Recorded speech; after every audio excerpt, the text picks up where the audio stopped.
두 사람이 한 사람보다 나음.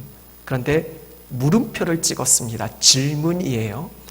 여러분, 이 질문에 대해서 여러분이 예스입니까? 노입니까? 두 사람이 한 사람보다 낫습니까? 예스예요? 노예요? 에이, 혼자가 낫지. 여러분, 실제로요, 지난 주간 28일자 우리 언론 보도를 통해서 통계청 자료의 통계에 의하면 우리나라 50대, 60대 중년층 1인 가구가 급증하고 있대요. 예전에 한 가구 하면 뭐 적어도 둘, 셋 그렇게 생각했잖아요. 지금은 1인 가구가 급증한대요. 그래서 50대, 60대 이제 아이들도 어느 정도 컸겠다. 요즘 그런 말이 유행이래요. 이게 둘이 괴롭게 사느니 혼자 외롭게 사는 게 낫다. 이게 제가 하는 말이 아니고요. 요즘 유행하는 말입니다. 두 사람이 괴롭게 사느니 혼자 외롭게 사는 게 낫다. 그래서 50대, 60대의 중년층들이 1인 가구가 급증하고 있다고. 이 통계청 자료가 그래요. 옛날하고는 비할 수 없을 정도로 엄청나게 지금 급증하고 있대요. 거기서 의하면 두 사람보다 거기는 뭐가 낫다고요? 한 사람이 낫다. 여러분, 그냥 제가 물으니까 그냥 노라고는 할 수는 없으니까 예스, 네라고 그렇게 대답은 했는데 아마 여러분들 중에서도 몇몇 분은 혼자가 낫죠 하시는 분들이 계실 거예요. 어떤 사람이냐에 따라 다르죠. 어떤 사람은 같이 있고 싶은 사람이 있지만 어떤 사람은 저 사람은 차라리 있느니 없는 게 낫다. 뭐 그런 사람에 따라서 저는 이 자리에 계신 여러분 모두가 정말 서로에게 필요로 할 수 있는 그런 사람 되셨으면 좋겠어요. 있으나 마나, 아니 있어서는 안 되는 그런 존재 마시고 정말 서로를 필요로 할 수 있는 그런 존재. 하나님이 이 땅에 사람을 만드셨을 때 그렇게 우리를 만드신 거예요. 처음에 아담 혼자 있는 게 너무 하나님 보기에 좋아 보이지 않으니까 외로워 보이고 힘들어 보여서, 그래서 하나님께서 누구를 만드셨어요? 여자 하와를 만드셨잖아요. 그래서 둘이 서로 함께 공존하고 함께 서로 필요로 하고, 이게 사람이다라는 거예요. 그래서 우리가 잘 아는 한자어 사람 인자를 봐도요, 혼자 서 있는 게 아니라 같이 맞대어 서 있잖아요. 서로를 기대고 서로를 의지하고 서로를 돕는 그런 존재가 바로 하나님께서 창조하신 사람의 본래의 모습이다라는 거예요. 그래서 여러분이 어떻게 생각하시는지 상황이나 환경 또 어떤 사람에 따라 다를 수 있겠지만, 오늘 성경이 주는 보편적 진리의 말씀은 한 사람보다는 두 사람이 낫다라는 거예요. 하나님 우리를 창조하셨을 때는 혼자 살게 하시는 게 아니라 함께 지내는, 함께하는 삶, 그걸 우리는 뭐라고 하죠? 우리라고 하는 거죠. 하나님께서 우리 사람 가운데 나, 너 따로따로가 아니라 너는 너대로 살아, 나는 나대로 살게, 그게 아니라 하나님 만드신 사람의 본래의 모습은 함께 어우러지는, 이게 우리인 거죠. 그래서 저는요, 우리 교회 이름이 정말 좋아요. 우리 교회 이름은 하나의 우리잖아요. 한 우리잖아요. 오늘 이 자리에 계신 여러분, 우리 모두는 한 우리 교회 성도들이에요. 나 따로 너 따로가 아니라 하나님께서 만드신 그 창조의 본래의 목적 가운데 서로를 필요로 하는, 서로 돕고 의지하고 함께하는 진정한 공동체, 이게 바로 우리 아니겠어요? 그런 점에서 옆에 계신 분들에게 이렇게 인사하셨으면 좋겠어요. 당신과 나는 한 우리입니다 라고요. 우리 한번 서로 고백해 보실까요? 당신과 나는 한 우리입니다. 아멘. 우리예요. 나 따로 너 따로 생각하지 마시고 우리 공동체 안에 있는 우리는요, 서로를 돕고 서로를 필요로 하고 서로를 의지하고 서로를 기댈 수 있는, 그렇게 하나님께서 우리에게 공동체 교회를 허락하신 것이니까 진정한 교회 이름 그대로 한 우리를 영원토록 이루어가실 수 있기를 간절히 축원합니다. 제가 우리 하면 잊혀지지 않는 한 이야기가 있어요. 제가 주일날 이렇게 말씀드리기에 참 가슴 아픈 그런 사건인 거죠. 한 수년이 흘렀어요. 수년 전에 서울 용산에 한 부부가 살고 있어요. 그 부부에게는 아주 사랑하는 딸 하나가 있어요. 외동딸이죠. 얼마나 귀하겠어요. 눈에 넣어도 아프지 않은 그런 사랑하는 딸이죠. 유일한 딸 하나가 있는데 그 딸이 당시에 11살이었어요.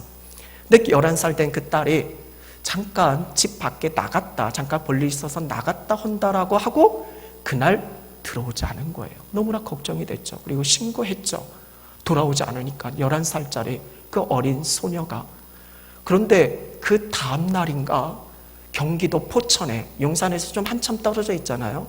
경기도 포천에 한 논밭에서 검게 탄 아주 숯덩어리 시체 하나가 발견되어졌는데 그게 다름 아닌 그분들의 딸인 거예요. 말할 수 없는, 이건 상상할 수도 없는, 어제까지만 해도 우리와 함께 살고 있었던, 자신들과 함께 살고 있었던, 눈에 넣어도 아프지 않은 그 사랑스러운 딸이요, 하루가 지나서 검은 시체가 돼서 이렇게 발견이 되어진 거예요. 여러분, 이걸 어떻게 표현할 수 있을까요? 그 부모의 심정이 어떠했을까요? 그 사건의 전말은 그래요. 당시 이게 언론 보도를 통해서 보도되면서 사회적 공분을 샀죠. 아마 여러분들도 알고 계신 분들도 계실 거예요. 당시 그 동네 신발 가게 주인이 있어요. 그 부부들도 그 가정하고 잘 아는, 그래서 일면식이 있는 그 주인이에요. 근데 그 주인이 이 어린 이 여아를 이제 어떤 육적, 성적의 성폭행 대상으로 삼은 거죠. 근데 자신의 뜻대로 되지 않자 그래서 어떻게 하는 거예요? 죽인 거예요. 그리고 그것을 멀리 그렇게 시신을 불태워서 그렇게 감춘 거예요. 그 일이 언론 보도를 통해서 보도가 되면서 막 사회적으로 막 난리가 난 거죠. 공분을 산 거죠. 어떻게 저런 일들이 이룰 수 있을까라고 하면서 말이죠. 여러분, 그 부모의 입장을 생각해 보면 정말 상상이 안 될 거예요. 이보다 더 말도 안 되는 상황이 어디 있겠어요. 어제까지만 해도 아무렇지도 않게 그렇게 함께 밥 먹고 함께 있었던 그 사랑하는 딸이요, 하루아침에 그렇게 검은 숯덩이가 돼서 시체로 발견되어졌으니까 무슨 말로, 무엇으로 그들에게 위로를 전해줄 수 있을까요? 정말 하나님도 무심하시지. 하나님은 어떻게 이런 일이 있을 수 있어요? 근데 여러분 아시죠? 오늘날 사건, 사고 현장들을 들여다보면 정말 이와 같은 참혹한 일들이 얼마나 많이 일어나는지, 그 현장을 취재하는 기자들이요, 이런 일들이 많이 일어난다라고, 그런 기자들이 그런 이야기들을 하게 되어져요. 참 하나님도 무심하시죠. 어떻게 세상에 이런 일이 일어날 수 있을까? 그 부부는 정말 한없이 북박치는 그 슬픔 속에 고통의 나날을 보냈을 거예요. 뭐 일이 제대로 됐겠어요? 잠이나 제대로 잤겠어요? 아마 견디지 못할 정도로 아마 힘겹게 그 나날을 보냈을 거예요. 근데 제가 말씀드리고자 하는 건 그 다음 이야기예요. 그 다음 이야기가 있는데 수년의 시간이 흘렀어요. 우리가 잘 아는 국민일보 신문에 이 부부의 이야기를 실었어요. 어떤 이야기인가 하면 그렇게 무참하게 그 외동딸을 잃었던 이 부부가요, 그 딸을 잃은 그 다음 해부터 자신들처럼 이렇게 고통스럽게 힘겹게 살아가는 사람을 위해서 매년 수천만 원의 돈을 기부하기 시작했다라는 거예요. 처음에는 알리지 않고 그렇게 하다가 어떻게 해서 알려지게 되어진 거예요. 여러분, 돈이 있어서 할 수 있는 게 아니에요. 돈의 문제가 아닙니다. 지금 이 부부처럼, 이 가정처럼 고통에 서 있는 과정이 또 어디 있겠어요? 왜 나만 이런 고통을 당해야 돼? 왜 우리만 이런 고통을 당해야 돼? 그렇게 물을 수 있는 것 아니겠어요? 돈이 있다고 할 수 있는 게 아니에요. 지금 다른 사람을 생각할 겨를이나 여유가 있는 그런 사람이 아니다라는 거예요. 근데 이 부부는요, 그 다음 해부터 자신의 딸이 그렇게 처참하게 죽은 그 다음 해부터 자신들처럼 고통스럽고 힘겹게 살아가는 그 사람들을 위해서 자신이 가진 것들을 내놓기 시작했어요. 그게 엄청난 거금을 말이죠. 뭐 어떤 사람들에게는 수천만 원이 별로 돈같이 안 여겨질 분들도 계시겠지만, 여러분, 이분들에게서는 되게 귀하고 소중한 엄청난 금액이었던 거예요. 그러면서 그 인터뷰하는 그 과정 속에 그들이 한 내용이 있는데, 그 기사에 이렇게 실렸어요. 그분들이 한 내용을 그대로 실은 거예요. 제가 읽어드릴게요. 아이를 잃고 너무 힘들었습니다. 하지만 슬픔이 분노로 변하지 않기를 기도하고 또 기도했습니다. 그러면서 우리 같은 처지에 놓인 사람들을 돕는 것이 그 고통을 이겨내는 방법이라 생각했습니다. 그분들이 고백한 내용이에요. 신문 기사에 그렇게 그대로 실렸어요. 여러분, 아이를 잃고 얼마나 슬펐겠어요. 얼마나 고통스럽겠어요. 그런데 그들은 기도했어요. 하나님께 또 기도했어요. 하나님, 이 슬픔이 절대 분노로 변하지 않기를 기도하고 또 기도했어요. 얼마나 고통스럽겠어요. 얼마나 힘에 겨웠겠어요. 자신의 자녀를 그렇게 처참하게 죽인 그 사람을 떠올리면 아마 감당할 수가 없겠죠. 그래서 그들은 기도하고 또 기도한 거예요. 하나님, 이 슬픔이 분노로 변하지 않게 하여 주옵소서. 그러면서 그들이 하나님이 주시는 마음 가운데서 이걸 이겨낼 수 있는 방법을 그들이 떠오르게 되어졌는데, 그게 뭐냐면 우리 같은 사람, 그 사람들을 돕는 것, 이것이 이겨내는 방법이다라는 거예요. 그들의 고백 속에 무슨 단어가 나왔어요? 우리 같은 사람. 보통 이 상황에 처하면 사람들은 어떤 생각이에요? 왜 나만 이런 고통을 당해야 되냐는 거죠. 왜 나만 이렇게 힘들어야 되는 거죠. 그런데 여러분, 그리스도인 된 하나님께서 우리에게 주시는 마음은 나만이 아니에요. 이런 상황에 처해 있는 또 다른 고통, 아픔, 힘에 겨운 사람들이 있는 거예요. 참 쉽지 않아요. 지난 주간에 야구선수 혹시 박찬호 아시나요? 요즘 박찬호가 예능 프로에 좀 나오더라고요. 그래서 추석 연휴 때 어떤 TV 방송을 보니까 차인표하고 몇몇 사람들이 빅피처 패밀리인가? 그런 예능 프로에 나와서 그렇게 이야기들을 하는데, 박찬호가 그런 이야기를 하더라고요. 그가 미국에서 야구 선수를 하면서 참 승승장구만 했던 게 아니잖아요. 슬럼프가 있었고 고통과 어려운 시기가 있었어요. 근데 그가 이런 이야기를 하더라고요. 자기는 슬럼프를 겪은 게 너무 감사하다라고, 너무 좋다라고. 왜냐하면 그런 고통 가운데, 그런 슬픔 가운데 자신의 후배들 중에서 슬럼프를 겪고 있는 사람도 있을 거 아니에요. 그 사람들에게 위로할 수 있으니까, 격려할 수 있으니까, 힘이 될 수 있으니까. 그래서 자신이 겪은 그 슬럼프가 다른 누군가의 아픔과 고통에 그런 처지에 있는 사람들을 공감하고 그들을 품어주고 그들을 다시 회복하고 일으켜줄 수 있는 힘의 동력이 됐다라는 거예요. 저는 그 얘기를 들으면서 다시 그냥 야구 잘해서 돈 많이 번 사람 그 정도로만 생각하다가 그래도 생각이 좀 바로 잡혀 있네, 그런 생각을 해보게 되어졌어요. 그리고 실제로 여러분, 앞서 말씀드린 이 부부가 그렇게 해서 도와준 그 사람들의 면면을 보면 우리가 연쇄살인범 아주 유명한 사람들이 있잖아요. 유영철, 정남규, 그런 사람들에 의해서 자신의 사랑하는 가족을 잃은, 그래서 아픔과 상처 속에 힘에 겪게 살아가는 그 가족들에게 이 성금이 전해진 거예요. 그리고 단순히 돈만 보낸 게 아니에요. 돈을 보내면서 아주 정성을 다해 마음을 다해서 편지를 썼어요. 편지의 내용은 이런 거예요. 저희도 소중한 딸을 잃었습니다. 너무나 힘들고 너무나 괴롭고 너무나 아픕니다. 그런데 저희는 슬픔이 분노가 되지 않도록 그렇게 작은 실천을 이렇게 해봅니다. 잠시나마 저희의 도움이 당신들에게 위로와 격려가 됐으면 좋겠습니다 라고. 이게 다른 사람들이 아마 이런 편지를 쓰거나 이런 도움을 주면 아마 공감이 되지 않고, 네가 내 마음 알아? 네가 우리 상황 처해봤어? 아마 그럴 것 같아요. 그런데 이거 자신의 딸, 이 처참하게 성폭행 당하고 그렇게 숫덩이가 돼서 그렇게 죽은 그 사랑하는 딸을 잃은 그 아픔의 부모가 그들이 하는 이야기니까 소통이 되고 공감이 되는 거예요. 이게 우리예요. 여러분, 하나님이 우리에게 이 마음을 심어주시는 거예요. 그리고 하나님께서 먼저 본이 되어줬어요. 하나밖에 없는 독생자 예수 그리스도를 이 땅에 보내셨잖아요. 죽게 하시기까지.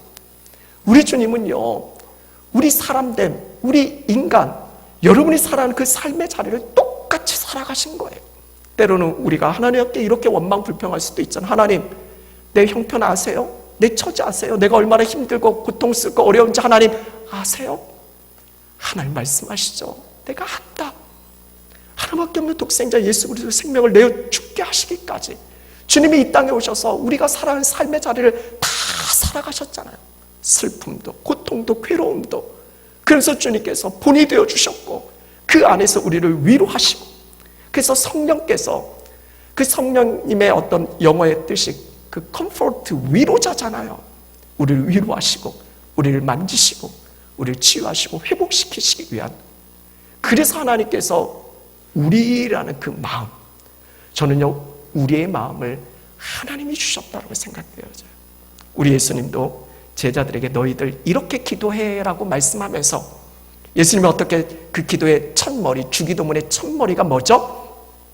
하늘에 계신 우리 아버지인 거예요. 나만의 아버지가 아니에요. 너만의 아버지가 아니에요. 함께 우리의 아버지인 거예요. 그래서 이 공동체 우리를, 이 함께하는 삶을 얼마나 성경에서 강조하고 또 강조하고 또 강조하는지. 오늘 이 자리에 계신 여러분은 무슨 생각을 하고 계시나요? 여러분 무엇이 여러분의 삶의 행복의 가치로 여겨지나요? 아직도 잊혀지지 않는 것이 국제 구호 개발 구호 팀장이 하루는 TV에 나와서 이런 이야기를 하더라고요.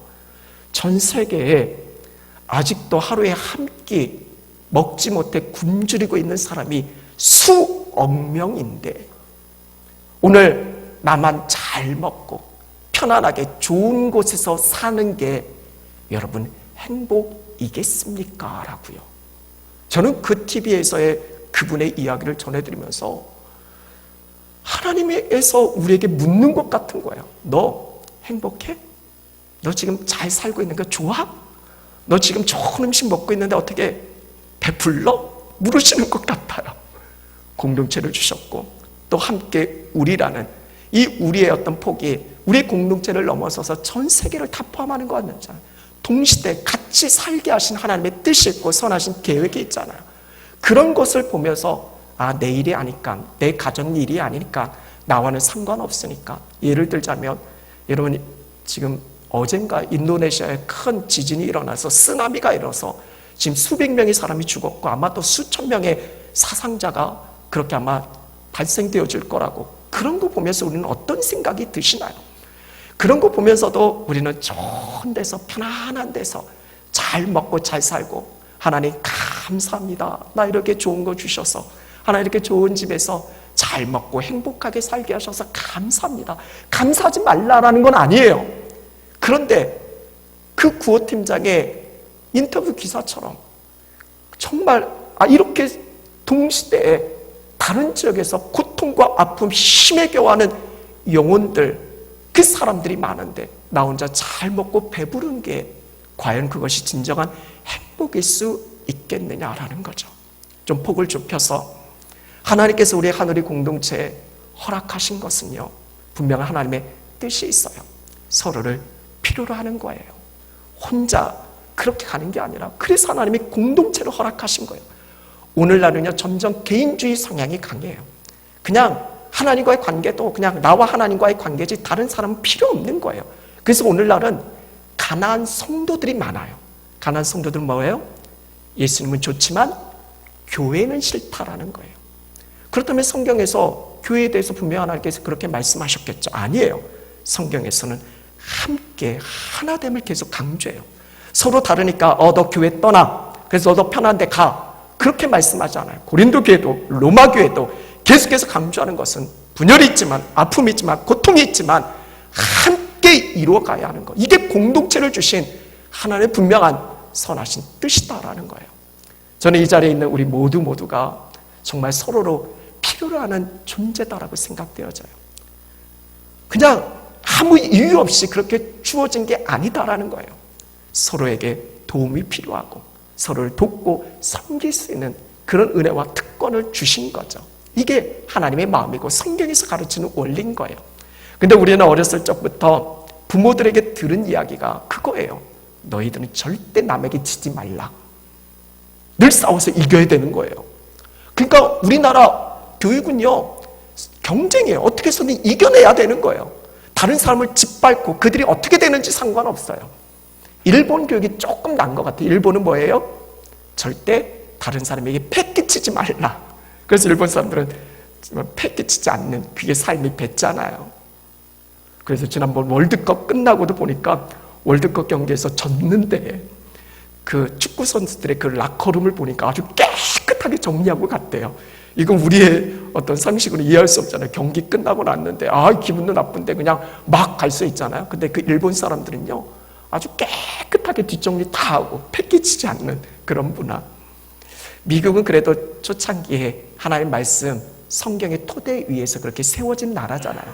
미국의 교육 방식의 토대는 뭐예요? 남을 도와줘라. 이거예요. 우리를 강조하는 거예요. 저는요, 우리 교육이, 우리 시스템이, 우리의 조직이 이 바탕에 세워졌으면 좋겠어요. 우리예요. 나가 아니라 함께 하는 거예요. 그래서 일전에도 말씀드린 것처럼 공부해서 남 주냐? 이거 잘못된 거예요. 공부해서 남 줘야죠. 함께 나눠야죠. 성공해서 나 혼자 배불리 먹고 하는 게 아니라 함께 나누는 거. 그래서 서로를 필요로 하면서 서로를 돕고 의지하는, 이것이 하나님이 창조하신 사람의 원리, 그런 모습 아니겠어요? 오늘 말씀도 분명해요. 서로를 필요로 한다라는 거예요. 한 사람보단 두 사람이 분명 낫다라는 거예요.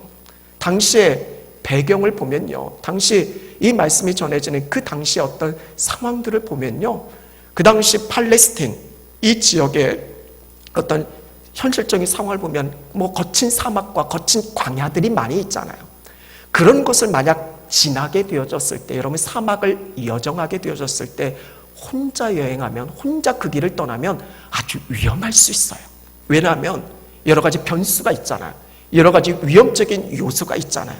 그래서 혹시라도 가다가 다리가 접질리거나 여러 가지 문제가 생기거나 그러면 함께하는 사람이 도와주고, 넘어지면 다시 일으켜주고 좀 기다려주고 함께하면서 그렇게 가는 거잖아요. 근데 만약 그 여정을 혼자 가다가 여러 가지 위험적인 요소를 겪게 되어지면 그건 큰 문제잖아요. 오늘 말씀에서도 그러면 화를 당할 수 있다는 거예요. 실제로 지난 주간에, 제가 지난 주간에 추석이어서 그런지 좀 TV를 좀 봤어요. 지난 주간에 TV에서 그런 보도를 하더라고요. 요즘 송이버섯이, 송이버섯 아시죠? 자연산 송이버섯이 그렇게 비싸대요. 값어치가 있대요. 그래서 그 자연산 송이를 캐치하는 사람들은요, 그 송이가 있는 곳을 자기 가족들에게도 안 알린대요. 그러니까 송이 채취하러 어떻게 가요? 혼자 가는 거예요. 왜냐면 같이 갔다가 이거 송이가 묻혀있는 아주 좋은 그 지역을 유출될 수 있으니까, 그러면 안 되니까 혼자 가는 거예요. 그래서 올해만도요, 송이를 혼자 캐다가 준 분들이 꽤 많대요. 그리고 지난주엔가는 한 분이 그 송이 캐러 나간다고 해서 돌아오지 않는 거예요. 그래서 신고가 들어와서, 그래서 그분을 찾으러 갔는데 자신의 집에서 불과 얼마 떨어지지 않은 한 100여 미터, 한 100몇 미터 떨어진 자신의 그 집 뒷산에서 그렇게 발견되어진 거예요. 한번 생각해보세요. 둘이 갔다면 죽지 않았을 거예요.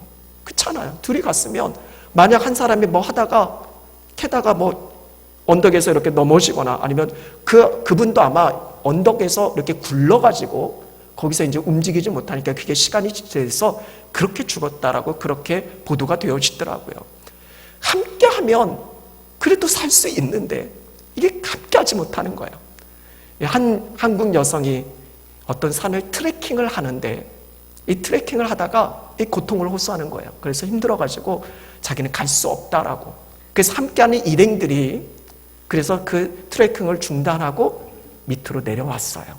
그리고 그 다음날 구조대원들을 데리고 올라갔어요. 그랬더니 그 한국 여성이 죽은 채로 발견된 거예요. 참 안타깝죠. 그 글에 달린 댓글들을 보니까 참 어리석다고. 아니 그렇게 고통스럽고 힘들어하고 있는 사람이 있으면 함께 한 사람이라도 남아줘야지.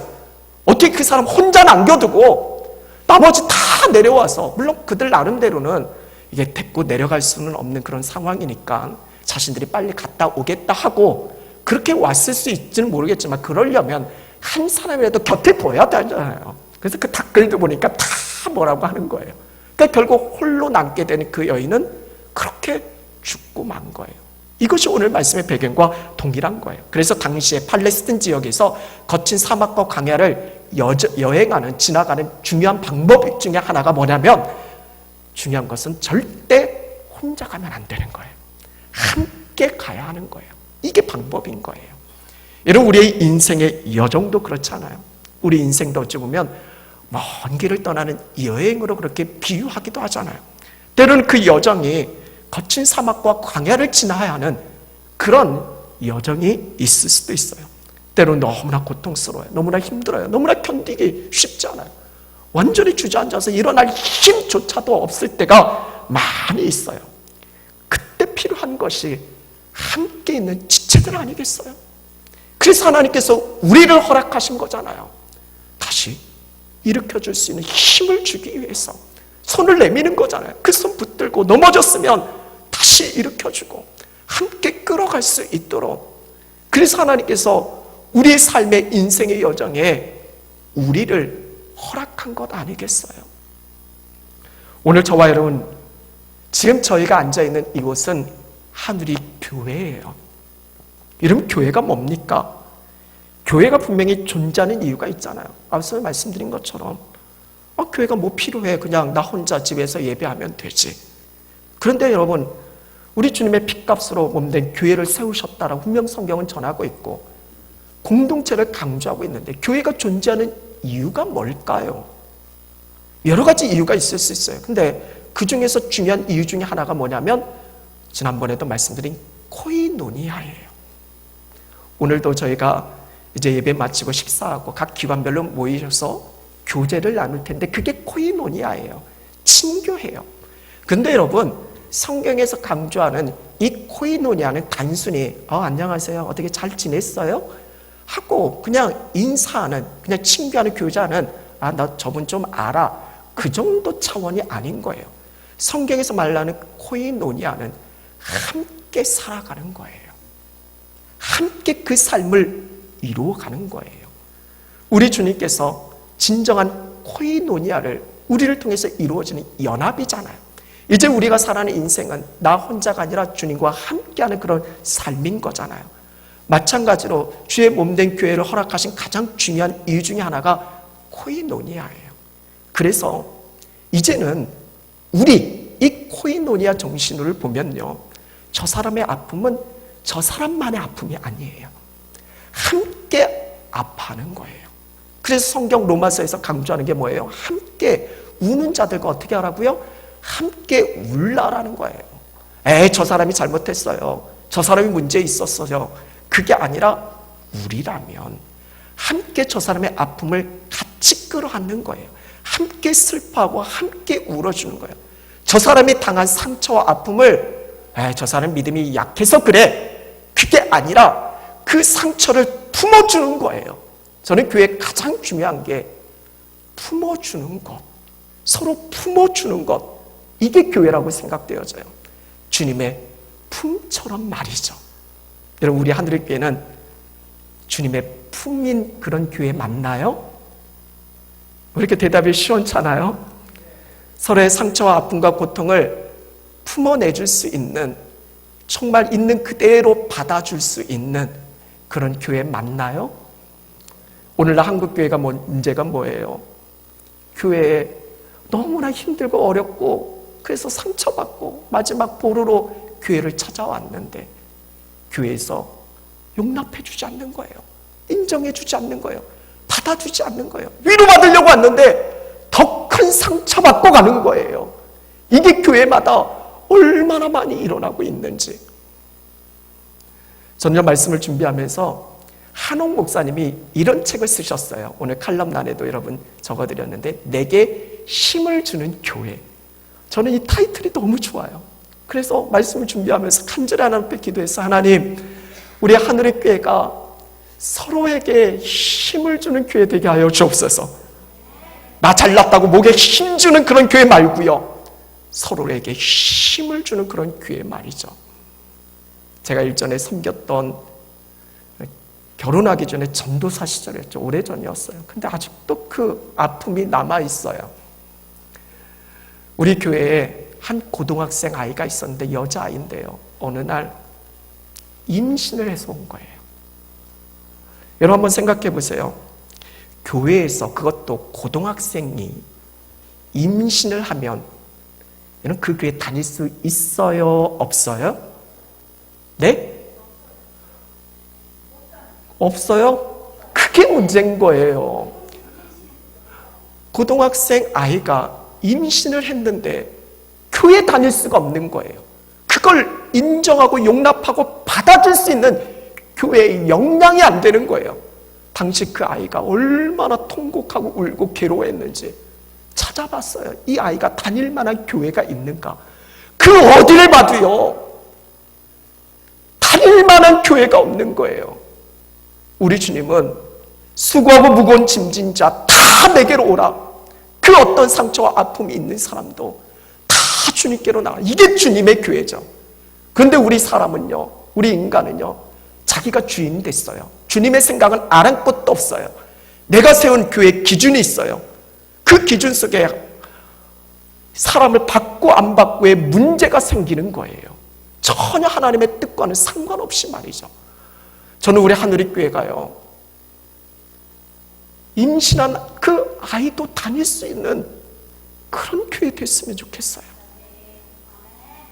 그 어떤 상처와 아픔, 힘겨운 사람들도 다닐 수 있는, 그래서 장애 아이들도 거김없이 다닐 수 있는 교회. 그래도 참 여러분들에게 제가 감사한 건, 저희가 필리핀 사람들 함께 지금 예배하고 있잖아요. 어떤 교회에서는 이 필리핀, 이 동남아권 이렇게 포용하고 수용하는 게 쉽지 않아요, 교회에서. 근데 저희는 그래도 같이 밥도 먹고 함께 그들이 예배도 드리고, 그만큼 저에게는 그래도 어느 정도 성숙함이 있는 교회예요. 그래도 한편으로는 묻고 있어요. 하나님, 정말 우리 교회가 모든 사람을 그렇게 품어낼 수 있는, 주님의 관심은 아프고 고통스럽고 외롭고 힘에 겨운 그 영혼들에게 맞춰져 있는데, 우리는 그들을 외면하는 거예요. 그냥 우리만 여기서 행복하면 좋은 거예요. 우리만 여기서 잘 되면 되는 거예요. 여러분, 우리 하늘의 교회는 정말 주님의 교회 되어졌으면 좋겠어요. 아직도 잊혀지지 않는 것이, 여러분, 미국의 아주 유명한 교회죠.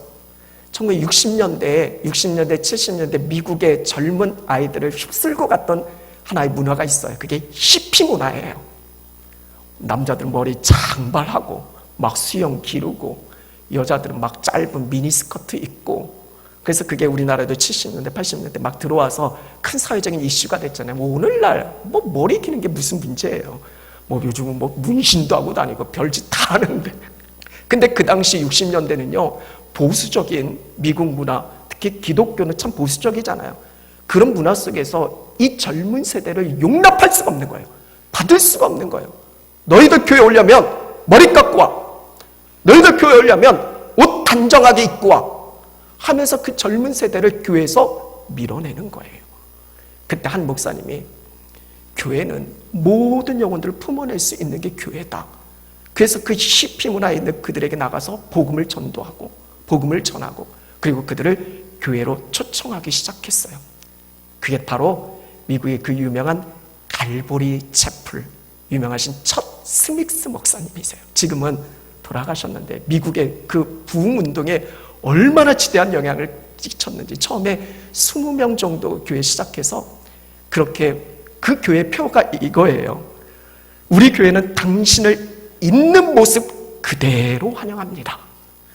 우리는 당신의 손을 따뜻하게 잡아줄 겁니다.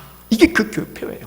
그러니까 모든 사람, 보통 교회에서 막 용납하고 받아들일 수 없는 그 영혼들을 흡수하기 시작한 거예요. 그래서 폭발적으로 부흥하기 시작해서 20명 남짓 시작했던 그 교회가요, 수만 명, 나중에는 한 교단이 될 정도로요, 그래서 갈보리 재단하면 지금도 미국인들 가슴속에 상처 있고 고통스럽고 외로울 때 떠올리는 교회가 이 갈보리 교회인 거예요.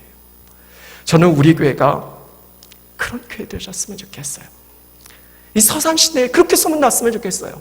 너 힘들어? 어려워. 하늘교회 한번 가봐. 거기는 어렵고 힘들고 세상적으로 전혀 받아줄 수 있을 것 같지 않은 그런 사람들조차도 받아주고 품어주고 그들이 이렇게 세워줄 수 있는 그런 교회야.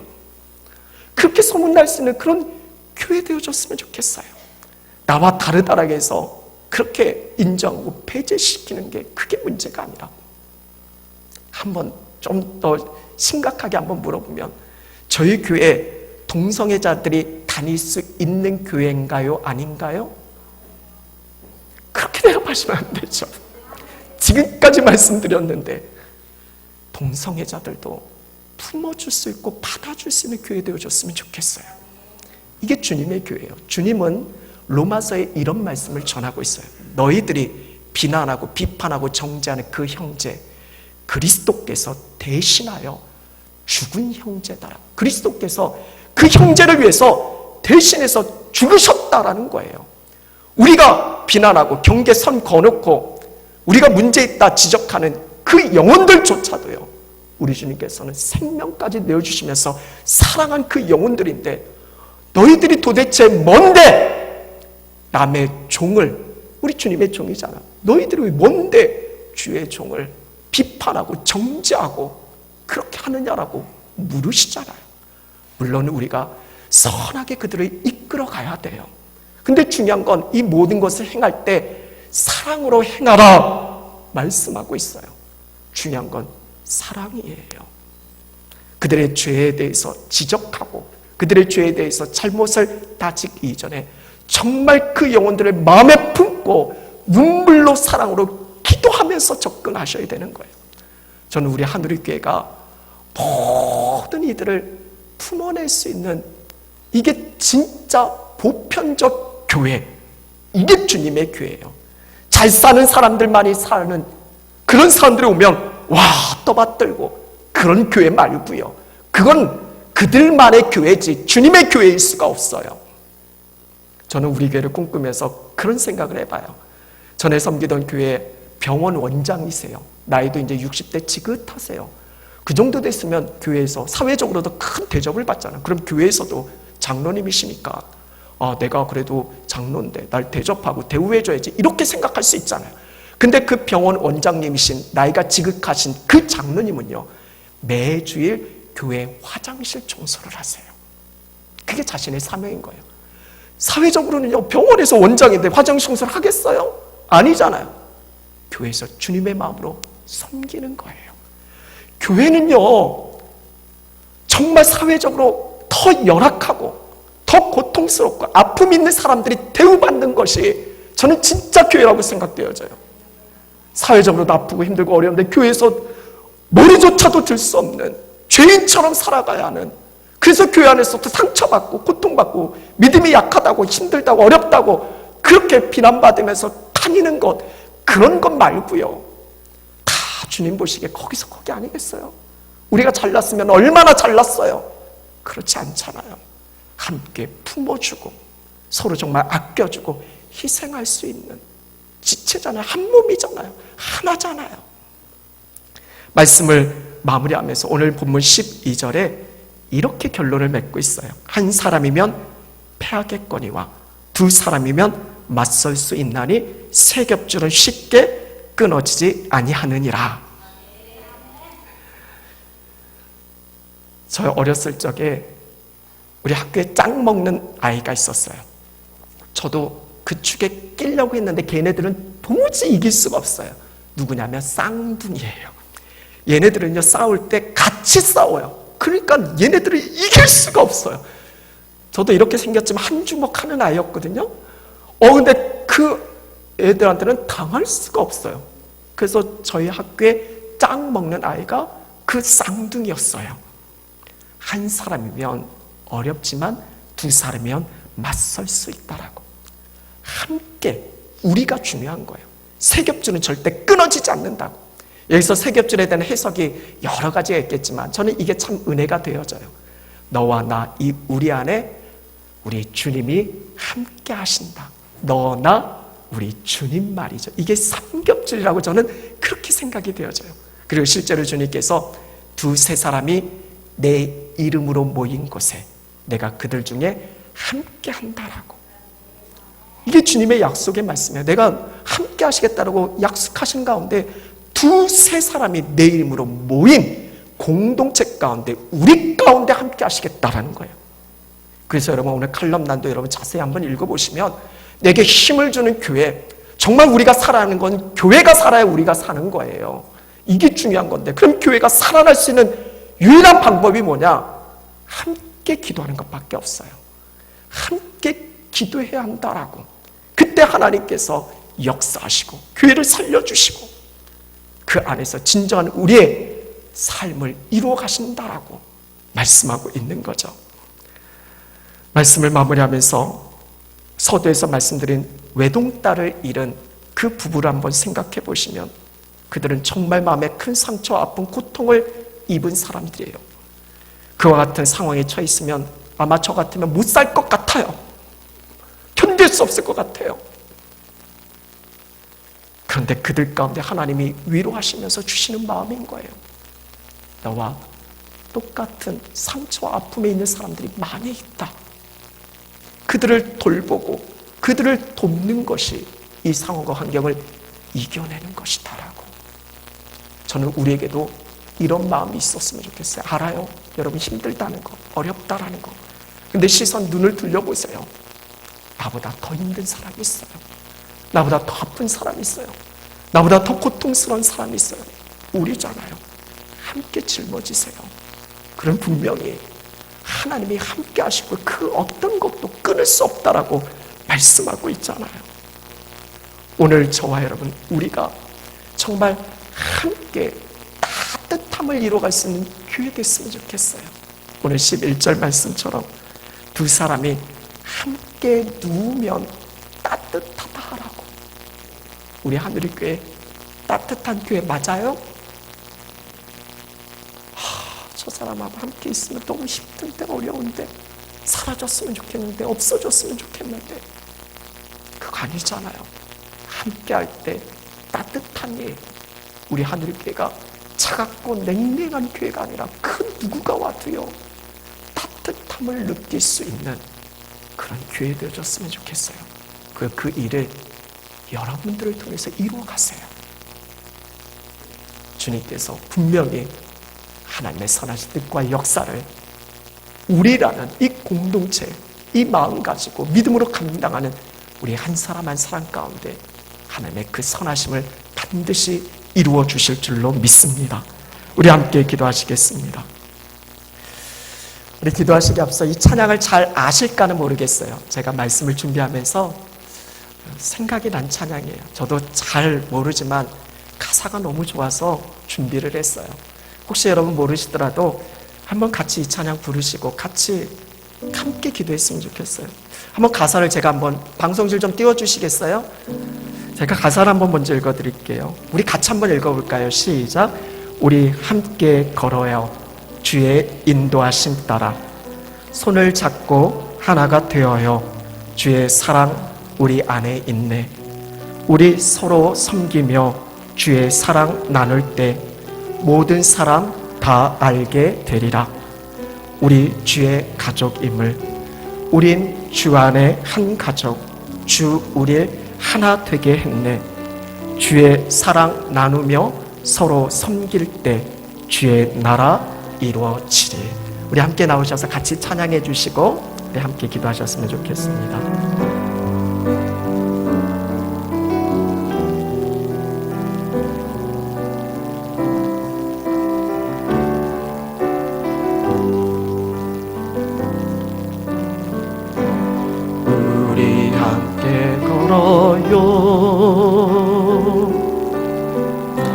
주의 인도하심 따라 손을 잡고 하나가 되어요. 주의 사랑 우리 안에 있네. 우리 서로 섬기며 주의 사랑 나눌 때 모든 사랑 다 알게 되리라. 우린 주의 가족이니 우린 주 안에 한 가족. 주의 나라 되겠네. 주의 사랑 나누며 서로 섬길 때 주의 나라 이루어지리. 우리 함께 손을 잡고 기도하셨으면 좋겠습니다. 저도 가사가 너무 좋아서 이 찬양을 선택을 했지만 아직 잘 모르겠어요. 근데 중요한 건 이 가사의 내용이에요. 우리 함께 걸어요. 주의 인도하심을 따라서 말이죠. 손을 잡고 하나가 되어요. 주의 사랑 안에 우리 있어요. 서로 섬기고 사랑 나눌 때 모든 사람은 다 알게 될 거예요. 우리가 주의 가족이다라는 거. 여러분, 우리는 주 안에 한 가족이에요. 주님께서 그렇게 우리 하나 되게 하셨어요.